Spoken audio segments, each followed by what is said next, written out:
Pamätám si veľmi živo, keď Maťo kvôli futbalu sem tam vynechal prípravu na birmovku, to môžem teraz už tak verejne povedať. A ani jeho brat sa ho tak nezastal, jak Dajanka, že ale Maťko má futbal. Je taká láska v tom veku, to potrvá nejaký krátky čas, ešte x takých hlások bude. A som presvedčený o tom, že možno viacerí boli takí na začiatku, že tak to vie, že či to bude mať celý život a či to je to práve orechové a niečo všetko. Ale je nádherné vidieť, že to práve orechové bolo a je.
Aby bol Maťko výborný manžel, švagor i zať a Dajanka láskyplný dom i vzťah mohla mať.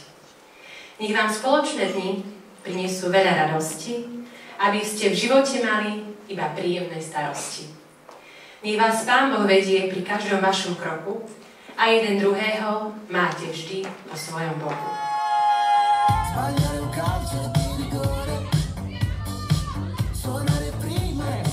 4, 3, 2, 1, dai!